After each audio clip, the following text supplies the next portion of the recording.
지금 우리가 여호수아 9장을 오늘 본문을 보게 되는데 보기 전에 한번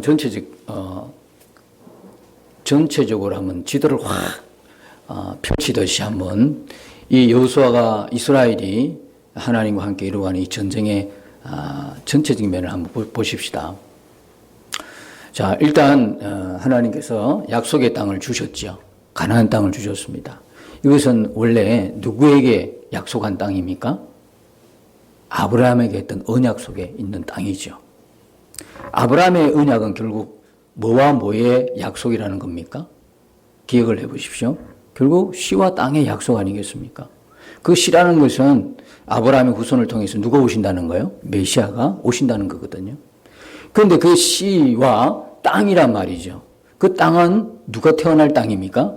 메시아가 태어날 땅, 메시아가 오셔야 할 땅인데 그 땅이 바로 어느 땅입니까? 가나안 땅이라는 겁니다.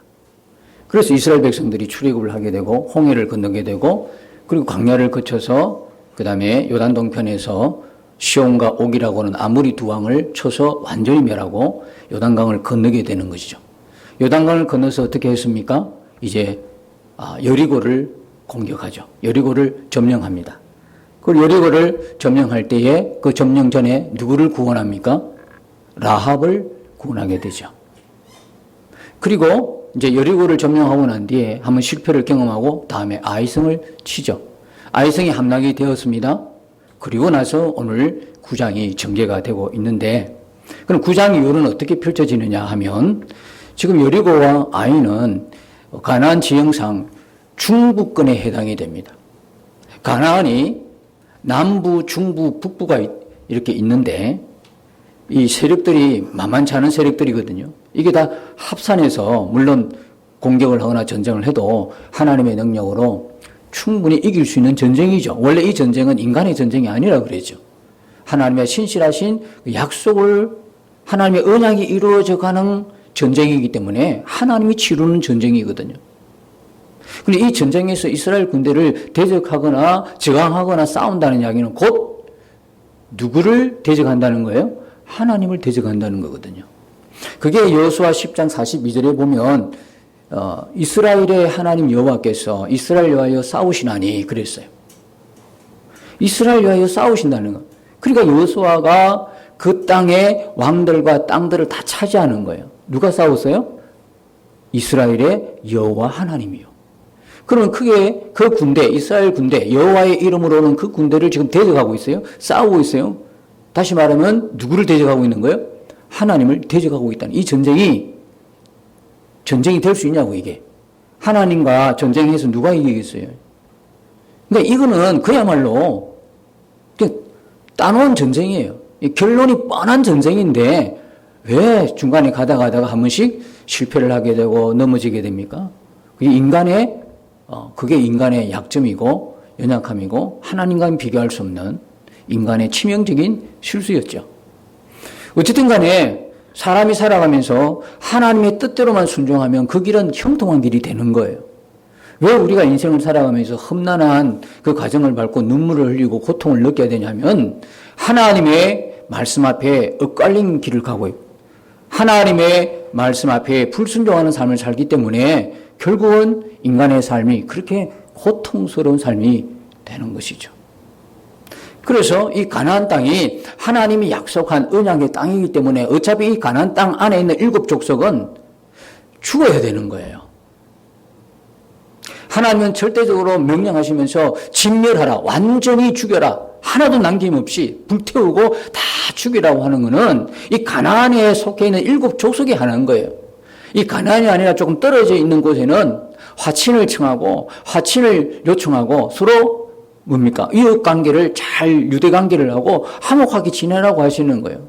그래서 그들이 화친을 요구하면 전쟁하지 말고 속국으로 삼아서 조공을 받고 그러나 전쟁을 치르겠다 하면 그때 전쟁을 하되 조금 유예 조건이 있습니다.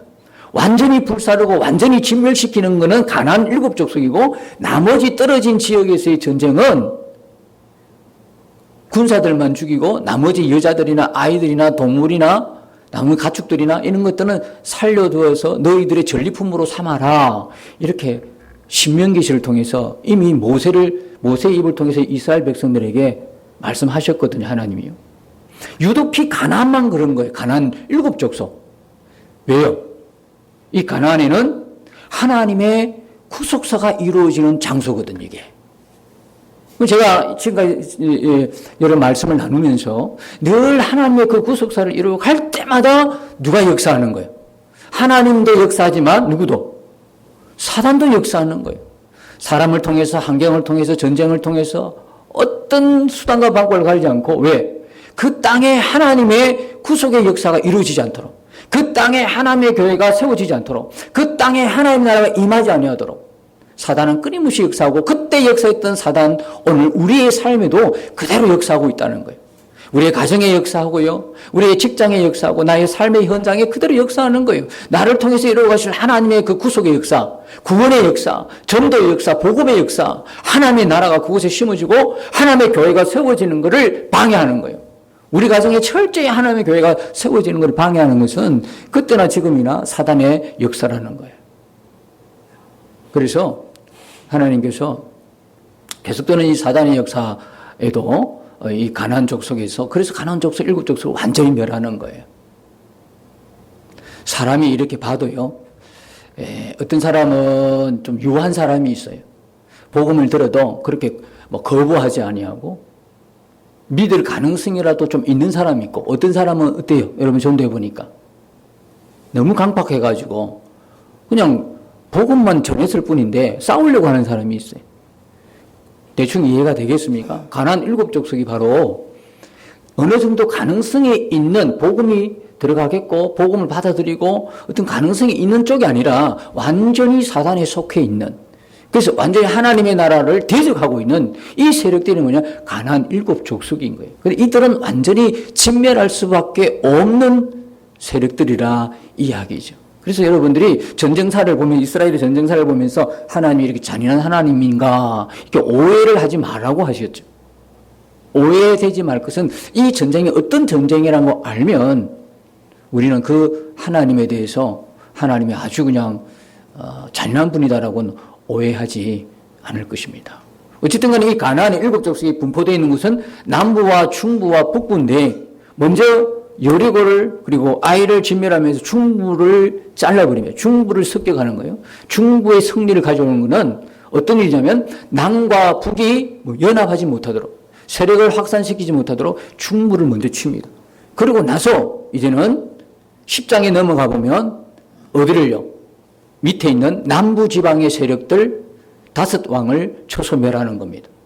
이 남부를 점령하고 나니까 이 남은 건 어디요? 북부가 남았지 않습니까? 그래서 나머지 북부까지도 점령하고, 이제 12장에 가보면 여호수아 군대가 하나님의 전쟁을 치르면서 점령했던 나라들의, 점령했던 족속들 그리고 왕들이 이름이 기록이, 전성 기록이 이제 나와 있습니다. 자, 오늘 1절에 보면 2일 후에라고 시작합니다. 2일 후에 요단 서쪽 산지와 평지와 레바논 앞에 연안에 있는 헷 사람, 아모리 사람과 가나안 사람, 브리스 사람, 히위 사람, 여부수 사람의 모든 왕들이 이 일을 듣고 했습니다. 2일 후에 하면 항상 그 앞장에 무슨 일이 있는가를 잘 보시라고 그랬습니다. 2일 후에 어떤 일이 일어났습니까? 아이성이 함락이 된 거죠. 그러니까 이 가나안에 있는 사람들은 이게 뭐야? 라고 할 만큼 이스라엘 군대에 가는 곳을 주목하고 관심이 있어 바라보았습니다. 언제부터요? 출애굽했을 때부터. 출애굽했을 때부터 이들은 소문과, 그리고 이때도 아마 정보력이 있었나 봐요. 저는 이 성경을 읽어가면서 이 기브온 사람들이 6절에 보면 우리는 먼 나라에서 왔나이다, 이 말하는 이유가 있거든요. 아까 제가 말씀드렸죠. 가나안 7족속을 하나님이 진멸시키라고 명령하셨지, 가나안 족속에 떨어진 먼 거리에 있는 나라를 진멸하라고 말하지 않았어요, 하나님께서. 그러니까 이 정보를 어떻게 알았는지, 아니 여호와께서 모세에게 말씀하셨고 모세가 이스라엘 백성들에게 말한 이 신명기 내용을 어떻게 가나안 족속들이 알고 있는지 그게 참 궁금했어요. 성경은 구체적으로 어떻게 했다고 이야기는 안 하기 때문에 추측은 할 수 있죠. 아마 이때도 정보병이 있었나 봐요. 척후병이 있어가지고 이 나라들별로 이 정보를 이렇게 캐내는 그런 어떤 스파이 역할을 하는 사람들이 있었나 봐요. 그러니까 인접해 있는 뭐 나라들의 여러 정보를 캐겠지요. 그 중에 이스라엘의 동태를 알게 된 거예요. 오랫동안 400년 동안에 이스라엘의 종으로 노예로 살고 있던 이게 별 볼 일 없던 민족이 큰 군대를 이루고 출애굽하고 홍해를 건넜다네. 근데 이 홍해를 건너면서 그냥 헤엄쳐 건너는 것이 아니라 배를 타고 건넌 것이 아니라 그냥 마른 땅 밟듯이 건넜다는 소식을 듣고 이게 뭐냐라고 집중하게 되는 것이죠. 여러분 알다시피 이스라엘 백성들이 순종만 잘했더라면 10하루길입니다. 광야 40년을 헤매지 않아도 바로 가나안으로 가나안 접경 지역으로 들어올 수 있는데 그 이스라엘 가나안 족속들이 정보를 들었을 때 출애굽하고 홍해를 건넜던 그 이스라엘 민족들이 11일 만에 도착한 그 거리에 있기 때문에 얼마나 바짝 긴장을 했겠어요. 그런데 40년 동안에 광야에서 뱅뱅 돌고 있는 소식도 들었지요. 그랬던 그 민족이 2세대들이 이제는 요단강을 건너려고 하는 거예요. 근데 요단강 건너기 전에 어떤 일이 벌어졌습니까? 아모리 두 왕을 완전히 전멸시키는 그 소식이 가나안 족속이 들리기 시작하고 그 다음에 요단강을 건너기 시작하고 그 다음에 여리고를 치고 아이를 치고 오니까 바짝 긴장이 되어서 이거 이대로 보고 있던 큰일 나겠다 싶어서 이제 남부에 속해 있는 6왕이죠. 6왕이 연합하게 되는 장면이 1절의 내용입니다. 그래서 6왕이 모여서 이제는 우리가 연합해서 이스라엘 군대를 대적하고 치자, 공격하자. 이것이 우리의 살 길이다. 아마 그때 서로의 정보를 공유하지 않았겠나. 이스라엘 백성들의 약점이 뭐고 이스라엘 백성들의 강점이 뭐고 이스라엘은 왜 전쟁에서 승리하고 이런 여러 가지 내용을 다루면서 그때 여호와가 이스라엘 백성들의 믿는 하나님이신데 그분이 모세를 통해서 했던 이야기도 회자되지 않았을까. 서로 이렇게 알게 되지 않았을까라고 추측이 가능하죠. 그래서 2절에 보면 모여서 일심으로 여호수아와 이스라엘에 맞서서 싸우려 하더라 그랬습니다. 그런데 여기에 속해 있던 한 족속, 어떤 족속입니까? 휴위 족속. 휴위, 6 족속 중에 한 사람이 이 모든 정보를 공유하면서 듣다가 보니까 아하, 이것은 싸워서 될 문제가 아니다. 이거는 도대체 여호와 하나님이라고는 이스라엘 백성이 믿는 신이 치르는 전쟁이라는 것을 어떻게 알았는지 이들은 알게 된 거예요. 그리고 다른 족속들은 한 왕 체제에서 모든 걸 결정하는데 이 희위 족속, 기본 사람들이 속해 있는 희위 족속은요, 장로들, 그러니까 여러 사람들의 공동의회격에 속하는 여러 사람들의 의견을 모아서 한 나라의 정치를 운영해 나가는 족속이라 아마 가능했던 것 같아요. 그래서 이 6 족속 중에 한 족속이 이탈을 합니다. 그 족속이 뭐냐면 오늘 나오는 기본 주민들입니다. 기본 주민들 속해 있는 희위 족속. 이 희위 족속, 기본 주민들, 이 족속들은 조그만 여러 성을 같이 합쳐서 한 족속을 이루고 있는 성이죠. 그래서 이 사람들이 이제 이탈합니다. 연합해서 이탈하고 그들은 이 이야기를 듣고 어떻게 해요? 꾀를 생각해 냅니다. 어떤 꾀를? 멀리서 사신으로 보내가지고 이스라엘과 하친하려고 하는 꾀를 생각해 내는 겁니다. 그래가지고 옷도 뭡니까? 아주 다 찢어진 옷을 입고 그리고 준비한 음식도 곰팡이가 슬도록 만들고 신발 다 짧게 만들고 포도주 부대 다 터지게 만들고 그래가지고 아주 먼 나라에서 이 사신을 보내서 하친을 요청하는 것처럼 이스라엘 백성들을 속입니다. 어떻게 됐습니까? 이스라엘 백성들이 여차 조금 의심스러웠는데 여러 가지 말투나 여러 가지 행동 보니까 아주 멀리 온 것 같지가 않아요. 아니 멀리서 온 사신 같으면 그럴 줄 몰랐나? 오늘처럼 교통수단이 발달해가 하루 만에 가는 길 아니고 비행기로 하루 만에 날아갈 길 아니고 먼 길 같으면 미리 먹을 옷이나 먹을 음식이나 여러 가지를 준비했을 거 아니에요. 사신 정도 같으면 좀 멀쩡하게 입고 다녀야 될 거 아니에요? 근데 이게 생거지도 아니고 뭐 이런 모습으로 나타나니 이스라엘을 볼 때는 이게 보통 의심스러운 게 한두 가지가 아니에요. 그랬는데 계속해서 이 사람들은 뭐라고 그럽니까? 8절에 보면 이럽니다. 우리는 먼 날에서 왔나이다 6절에 말하고 8절에는 우리는 당신의 종들입니다. 그렇게 하네. 여러분 이스라엘이 지금까지 전쟁을 치르면서 이런 우대를 받아본 적이 없어요. 이스라엘은요 굉장히 뭡니까 안에 상처가 많은 상황을 지금까지 살아왔어요. 왜? 이스라엘이 뭐로 살았어요? 애굽에 있을 때 이스라엘이 뭐로 살았어요? 주인이에요? 종으로 살았잖아요. 노예로 살았잖아요. 그 험악한 세월을 살아오면서 얼마나 마음에 아픈 상처가 간직되어 있겠어요. 사람 대접을 못 받았네. 그리고 강야를 거쳐오면서 40년 동안 하나님 앞에서 훈련을 받았으니 뭐 이런 상황을 만났으니까 한번 따뜻한 위로의 말 듣고 싶은데 따뜻하게 인간 대접 받고 싶고 무언가가 누구로부터 인정을 받고 싶은데 이 사람들이 와가지고 허점을 정확하게 찝네요. 우리는 당신의 종들이니다. 얼마나 기분이 업됐겠어요. 근데 거기다가 뭐라고 이야기하냐면 9절에 보면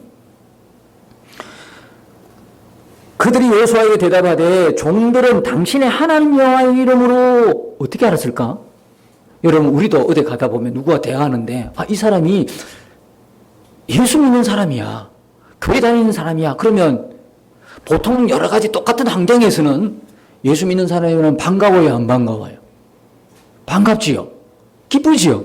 저도 내가 믿는 예수님 믿는데 그러니까 뭔가 일을 할 때 뭐가 하나 팔의 안쪽을 굽듯이 뭐가 마음이 가는 구석이 있어요. 근데 이 사람들 결정적으로 세 번째 이야기한 것이 당신의 하나님 여호와의 이름으로 말미암아 심히 먼 나라에 왔다는 거예요. 아니 이들도 그러면 하나님을 믿는 사람인가? 그래서 이스라엘 백성들이 마음이 슉 하고 무장해제가 되었어요. 어떻게 됐어요? 그러니까 이제는 조약을 맺어줍니다. 조약을 탁 맺어주는 거예요. 14절에 보니까 무리가 그들의 양식을 취하고는 어떻게 할지 여호와께 묻지 아니하고 15절 여호수아와 곧 그들과 합친하여 그들을 살리라는 조약을 맺고 회중 족장들이 그들에게 맹세하였더라. 조약을 맺고 맹세한 거예요. 이 조약이란 건 옛날에 개혁개정은 언약이라는 거, 언약을 맺고 맹세한 거예요. 근데 누구의 이름으로 이렇게 언약을 맺었을까요? 여호와 하나님의 이름으로. 여러분 아시죠? 아무리 잘못된 계약이고 아무리 잘못된 언약이라도 여호와의 이름으로 했던 건 반드시 뭐 해야 됩니까? 지켜야 되는 거예요. 여러분 서원을 할 때 서원을 조심스럽게 해야 되는 거예요. 하나님 앞에 맹세하고 결단하고 서원을 조심스럽게 계약을 조심스럽게 해야 된다는 거예요. 아예 안 될 것 같으면 안 하는 게 차라리 낫지. 한 번 했다 하는 거는 내가 그걸 해내기가 너무 벅차도 반드시 뭐예요? 해내야 되는 거예요. 왜? 여호와의 이름으로. 그런데 이스라엘 백성들이 이 조약의 이 언약이 잘못된 것을 알면서도 끝까지 이들을 해할 수 없는 것은 이 아들을 죽일 수 없는 것은 누구의 이름으로? 하나님의 이름으로 했기 때문에. 그래서 우리도 흔히 그런 농담하지 않습니까? 뭐 하다가 진짜인지 가짜인지 여부를 알기 위해서 하나님의 이름으로 맹세할 수 있어? 이렇게 하는 거예요. 그러면 정말 간이 배 밖에 나온 사람 아니고는 그냥 엄매 기주고 그냥 끝나는 거예요. 게임이 끝나는 거죠. 보통 신앙의 양심이 있으면 하나님의 이름으로 맹세하면 끝나는 거예요. 하나님의 이름으로 거짓말을 하겠습니까? 똑같은 거예요. 이스라엘 백성들이 손을 댈 수가 없어요, 이제는. 그런데 이게 웬일입니까? 이렇게 조약을 맺고 이 사람들의 정체가 오래 가지 않았어요. 옛날에는 이렇게 화친을 맺고 조약을 맺으면 서로 쌍방간에 방문합니다. 오늘도 마찬가지죠. 어느 나라와 우리가 친선을 맺었다 그러면 이쪽 대통령도 이 나라 방문하고 이쪽 대통령도 저 나라 방문하죠. 똑같은 거예요. 그래서 이 나라를 도대체 이 우리와 화친을 맺은 이 족속이 어떤 민족이냐 나라냐 해가지고 이스라엘 사람들이 갑니다. 가는데 멀리 갈 줄 알고 준비를 단단히 하고 갔는데 갔더니 딱 3일 걸렸어. 3일 가니까 화친 맺은 이 희 족속이 사는 성에 도착했단 말이에요. 이게 웬 말이냐 이거. 3일 3일. 3일이면 가나안 지경 안에 포함된 거예요. 하나님께서 멸하라고 했는 그 지역 속에 있는 족속이었단 말이에요. 야, 이 난감하잖아요. 어떻게 이런 일이 벌어졌어요? 그래가지고 물어봅니다. 여호수아가 물어봅니다. 23절이죠. 22절이죠. 여호수아가 그들을 불러다가 말하여 이르되 너희가 우리 가운데 거주하면서 어찌하여 심히 먼 곳에서 왔다고 하여 우리를 속였느냐. 그래요. 그때 뭐라고 대답합니까?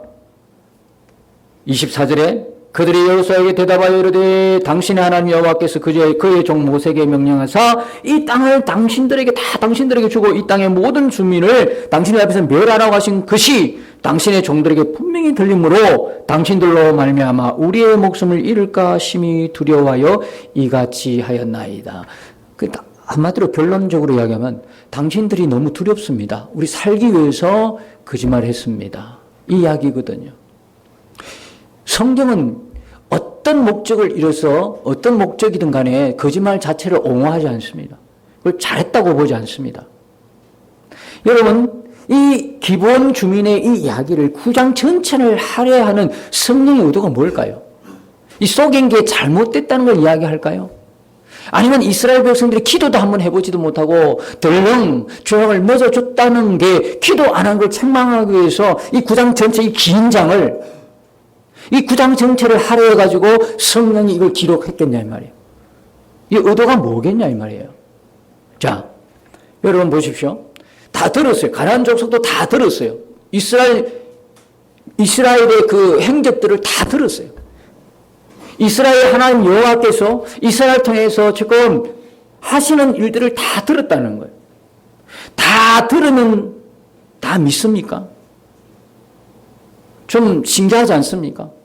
어떤 사람은 하나님이 행하시는 구속의 역사, 구원의 역사를 다 들으면서 두 가지 반응이 나타나고 두 부류로 갈려집니다.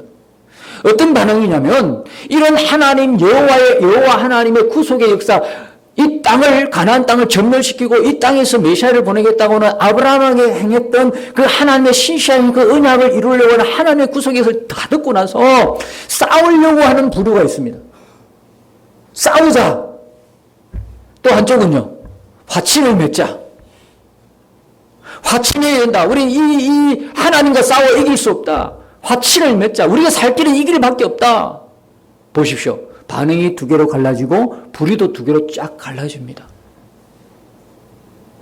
나중에 10장에 가면 어떤 일이 벌어지냐면 이렇게 연합했다가 배신한 이 희위 족속을 이 연합 군대가 공격을 합니다. 또 배신자라고 공격을 하는 게 10장에 나와 있습니다. 그러다가 자기들이 전멸하는 장면이 10장이거든요. 자, 그래서 다 들었는데 오늘 이야기하면 여러분들 복음을 다 듣지 않습니까? 복음을 다 듣는데 어떤 사람은 믿고 어떤 사람은 거부합니다. 맞지요? 여기 지금 이 장면들은요, 결국은 하나님의 이루어 가시는 구속의 역사를 이들이 다 듣습니다. 다 듣는데 거부하는 사람은 결과가 뭡니까? 멸망입니다. 전쟁을 치르고 전멸이고 멸망당하고. 그런데 화친을 맺은 사람은, 화친을 맺은 족속은 어떻게 됐어요? 이스라엘을 위해서 여호와를 위해서 물 패고 나무 패는 이스라엘 공동 족속의 한 일원이 되는 겁니다. 이게 뭐냐면 알고 보니까 이게 복음인 겁니다. 그렇지 않습니까? 복음은 바로 이런 거예요. 복음을 다 들었어요. 복음을 다 들었는데 예수 그리스도의 복음, 하나님이 우리를 구속하는 그 구원의 그 일들, 행하신 일들, 성경을 통해서 누구의 전도자의 입술을 통해서 하나님의 그 복음을 다 듣는데 두 부류로 갈라지잖아요. 한쪽은 그 복음을 듣고 믿어 구원을 얻고 한쪽은 끝까지 거부를 하잖아요. 거부하는 결과는 어떻게 돼요? 죽죠. 영원히 멸망. 그걸 지금 9장에서 우리에게 딱 보여주고 있는. 기도 안 했다. 이스라엘 백성은 기도 안 해서 이런 섣부른 결정을, 아픈 결정을 했다. 기도 안 하면 물론 그 결과는 눈물 날 일들이 많아요. 그러나 지금 이 성경 9장에서는 그 이야기를 하는 게 아니에요. 기본 족속이 속인 건 물론 잘못된 거예요. 성경이 그걸 옹호하지 않지만 그걸 이야기하는 것이 아니라 전체 문맥에서 이야기하고 있는 것은 복음을 이야기하고 있는 거예요. 하나님이 이루어가는 구속의 역사를 듣고 어떻게 반응할 것인가? 여러분 어떻게 반응한 분들입니까? 그걸 듣고 믿음으로 반응한 분들 아니겠습니까? 듣고 믿었으니까 행함이 오는 거예요. 자, 이 장면은 어떻게 생각하면 여호수아 2장의 라합의 구원받는 장면하고 유사하죠. 여리고를 치기 전에 하나님이 택한 라합을 구원하기 위해서 정탐꾼이 갔을 때에 그 라합이 마치 정탐꾼을 기다렸다는 듯이 말을 합니다.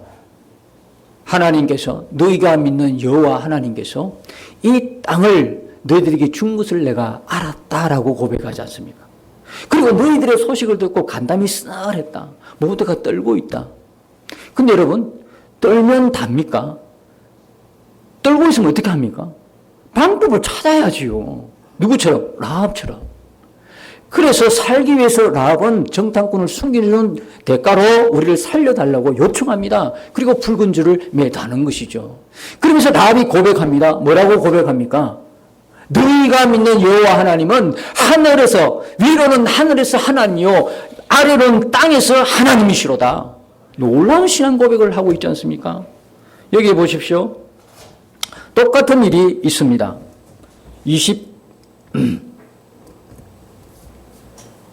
24절에 이 고백도 마찬가지입니다. 24절에 이 고백이요, 들림으로 당신들로 말미암아 우리의 목숨을 잃을까 심히 두려워해서 이들은 거짓을 행하고 화친을 맺었다는 거예요. 행동으로 뭐가 믿음이 있기 때문에 행함으로 옮겨진 거예요. 라합도 믿음이 있기 때문에 행함으로 옮겨진 거예요.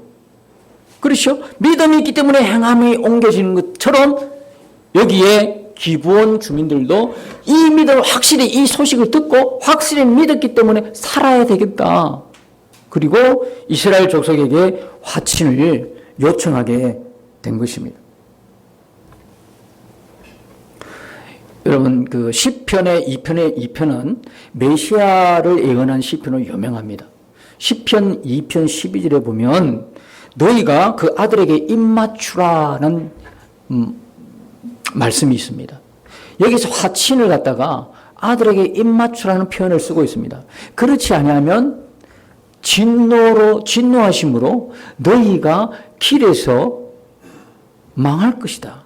그 진노가 급하심이라 하는 말씀이 있습니다. 너희가 길에서 망한다는 거예요. 그 진노하심 때문에 길에서 망한다는 거예요. 마태복음 5장 25절에 보면 고발하는 사람이 너를 고발해가 재판장에게 재판받고 옥에 가두기 전에 뭐하라 그럽니까? 먼저 사화하라. 다시 말하면 해결하라는 겁니다. 그것도 보면 길에서, 길이라는 것은 뭐냐면 아직 기회가 있는 때를 말하거든요.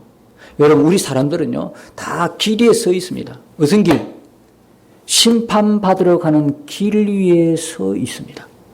저도 그렇고 여러분도 모든 사람들은 지금 가만히 생각해 보십시오. 결국 우리는 어디로 향하여 나아가고 있습니까? 하나님의 심판대 앞으로 가고 있지 않습니까? 그렇지 않아요? 전부 다 어떻게 길 위에 다 서가 있는, 성경은 이걸 우리 인생을 길 위에 섰다라고 표현하고 있습니다. 길에서 뭡니까? 진노하심으로 멸망할까? 그러니까 길에서 아들에게 입맞추라. 메시아와 화친하라. 화목하라. 메시아를 믿고 구원받으라는 이야기거든. 길에 있을 때에, 도상에 있을 때, 길 위에 있을 때 먼저 사화하고 서로 화친하고 해결하라는 거야. 안 그러면 심판장이 너를 심판해서 옥에 가둔다. 무슨 말입니까? 지옥에 던져버리는 겁니다. 그러니까 길 위에서 이 이야기는 뭐냐면 우리에게 기회가 있을 때 이야기입니다. 기회를 놓치면 안 된다고요. 지금 이 9장은요, 여호수아 전체에서는 교회는 4가지인데, 지상교회, 천상교회, 그리고 이 여호수아에서 보는 것처럼 1장에서 12장까지 뭐가 나옵니까? 전투하는 교회, 그 다음에 13장, 24장까지는 뭡니까? 안식하는 교회 나오거든요. 전투하지 않으면 안식도 없겠지요? 이 전투하는 교회를 통해서 하나님이 에브라임에게 베푸는 그 언약의 신실함을 어떻게 이루어가는 걸 보는 동시에 이제 13장 이후에 땅 분배를 통해 안식하는 교회, 하나님의 상처 우리에게 예수 그리스도를 통해서 그 안에서 누리는 안식이 있음을 우리는 확신하고 있지 않습니까? 그런데 지금 이 합친 사건은 어디서 벌어지고 있습니까? 전투하는 교회 안에서 벌어지고 있거든요. 12장 안에서 벌어지고 있단 말입니다. 다시 말하면 화친할 수 있는 기회는 전투하는 교회 안에 있어야 되지 13장 이후로 안식하는 교회에서 이미 지나가 버려서 전쟁 다 끝나버리는데 전쟁 다 끝나고 없는데 그때 무슨 화친을 합니까? 이미 심판받아 끝나는 건데 우리가 지금이 기회라는 겁니다.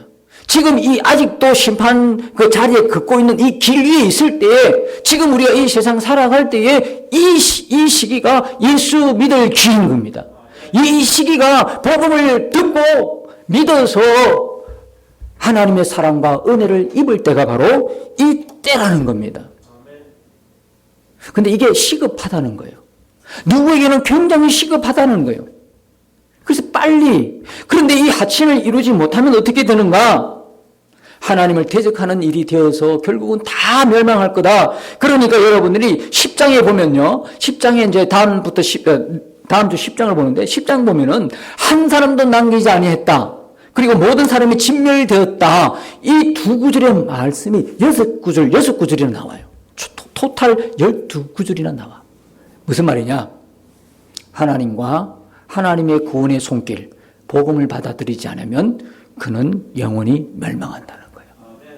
9장과 10장 전체가 복음을 우리에게 디테일하게 아주 자세하게 우리에게 설명해 주고 있는데, 뭐 여기다가 기도하지 않았어, 뭐 그렇게 습불하게 조약 맺었다, 뭐 속였어, 자꾸 이 이야기를 하면 예수님 시대에 눈먼 사람 소경을 눈을 뜨게 해줬더니 그날이 안식일이라고 유대인들이 뭐라고 그래요? 안식일날 그 일을 했다고 시비를 거는 거와 똑같은 거예요. 그러니까 겉만 보고 속에 있는 하나님의 의도를 전혀 모르는 일이 되는 것이죠. 여러분, 기본이 구원받은 것은요, 속에서 구원받는 게 아닙니다. 여러분, 저와 여러분들이 하나님의 구원을 받는 게 뭐 속에서 그렇습니까? 우리의 지혜로? 아니죠. 뭐로요? 복음을 듣고 믿어서 구원받은 거죠.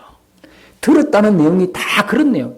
여호와가 행한 일, 그게 뭡니까? 구속의 역사 아니겠습니까? 아브라함에게 언약했던 신실함을 이루어가는 그 하나님의 역사가 뭡니까?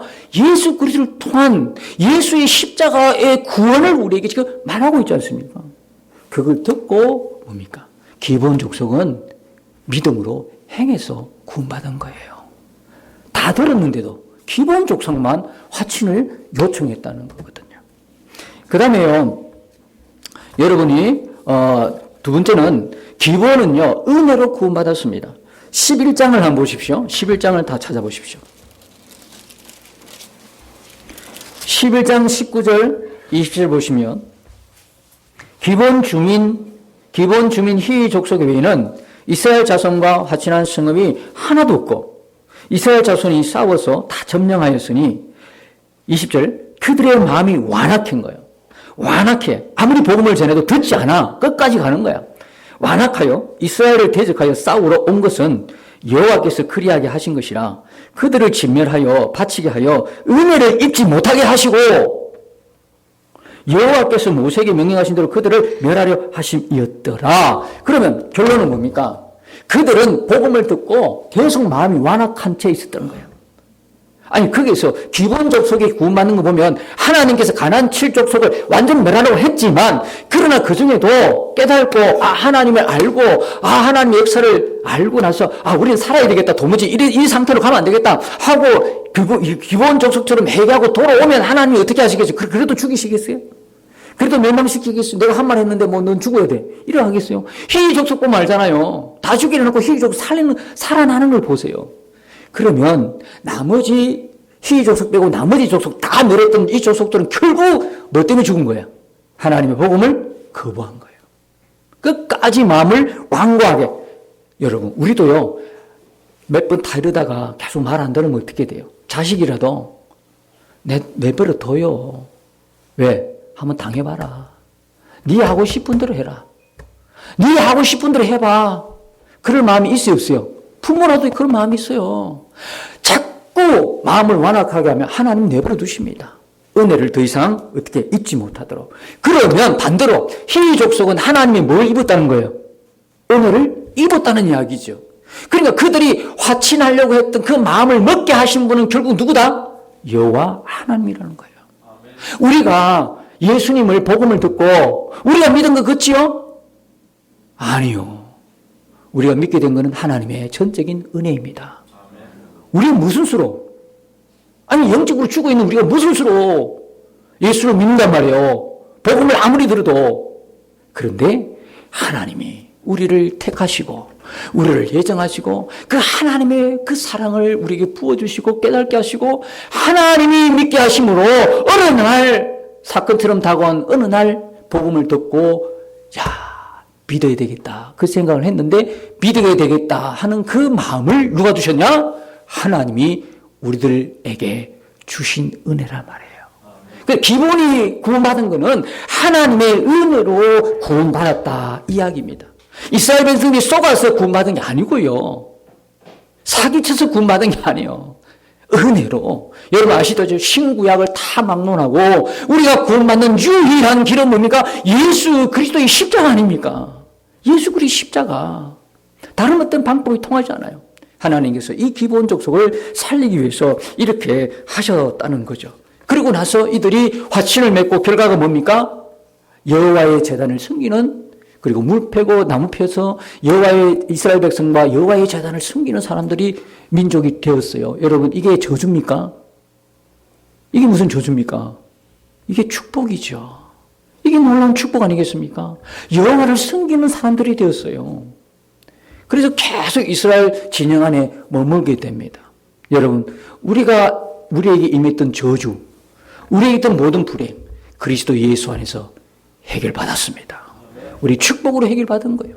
예수 믿은 하나님을 알고 하나님을 따라가고 하나님의 그 은약이 있는 자로 살아가는 그 자체가 하나님 안에 머물 수 있는 그 자체가 그리스도 예수 안에 있는 머물 수 있는 그 자체가 하나님이 우리에게 주신 큰 은혜라는 사실을 우리는 기억해야 됩니다. 이 기본 족속을 하나님이 그렇게 맺은 은약을 얼마나 신실하게 이루어 가시는지 나중에 이 이후로 400년 후에 사울이 기본 족속을 멸하는 사건이 일어나는데 멸하기는 사울이 해놓고 다윗 때에 3년 동안 기근이 발생합니다. 하나님의 뭡니까? 심판이 임합니다. 왜? 사울이 기본 족속을 다 죽였기 때문에. 어떻게 해결됐습니까? 다윗이요. 기본 후손들에게 우리가 잘못했으니까 그러면 돈으로 보상하려고 했더니 돈으로 보상 안 받겠다는 거예요. 우리 민족을 우리의 족속을 죽인 하나님의 언약을 깨고 죽인 그 사울 집안에 7명을 내놓으라는 거예요. 그게 사무엘하 21장인데요. 7명을 사울이 죽인데 사울의 가문 7명 후손 7명을 목매어 죽이고서야 그 문제가 해결받습니다. 하나님은요 신실하셔가지고 한번 예수님의 이름으로 맹세하고 언약한 건 반드시 하나님이 보호하시고 지키시고 이루하신 하나님이에요.